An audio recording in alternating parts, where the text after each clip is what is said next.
नमस्कार मंडळी, तुमचं पुन्हा एकदा एका नव्या व्हिडिओमध्ये सहर्ष स्वागत आहे. मंडळी, राज्यातील 29 महानगरपालिकेचे निकाल 2 दिवसांपूर्वी हाती आलेले आहेत आणि त्यामध्ये भारतीय जनता पक्ष हा सर्वात मोठा पक्ष हा ठरलेला आहे. त्यानंतर शिवसेना एकनाथ शिंदे गटाला देखील अपेक्षित जागा या राज्यामध्ये मिळालेल्या आहेत. म्हणजे महायुतीने बऱ्याच ठिकाणी म्हणजे जवळजवळ 25 महानगरपालिकेमध्ये आपले वर्चस्व निर्माण केले. मात्र यामध्ये सर्वात मोठा जो फटका बसला म्हणजे ठाकरे बंधूंपेक्षा पण मोठा जो फटका बसला तो बसला राष्ट्रवादी काँग्रेस, अजित पवार गट व शरद पवार गटाला. यावर आदरणीय मनोज जरांगे पाटील यांनी देखील आपली प्रतिक्रिया व्यक्त केली.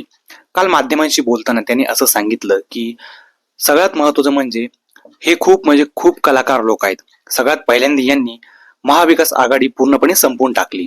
त्यानंतर आता एकनाथ शिंदे व अजित पवार यांना देखील ते संपवत आहेत. अजित पवारांना देखील त्यांनी पूर्णपणे आता या महानगरपालिकेमध्ये संपवलेले आहेत.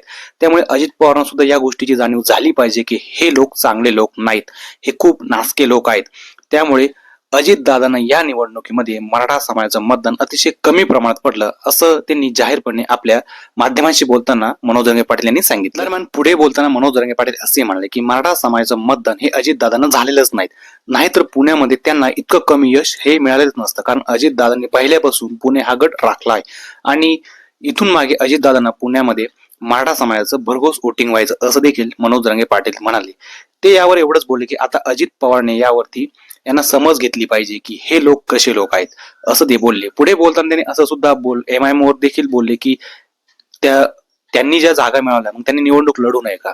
मराठा समाज, दलित समाज व मुसलमान समाज यांनी या सगळ्या लोकांना पाडलंच पाहिजे असं देखील त्यांनी आपल्या पत्रकार माध्यमांशी बोलताना सांगितलेलं आहे. तुम्हाला याबद्दल काय वाटतं मला कमेंट्स मध्ये नक्की सांगा. व्हिडिओ कशी वाटली? आवडल्यास लाईक करा, शेअर देखील नक्की करा. धन्यवाद.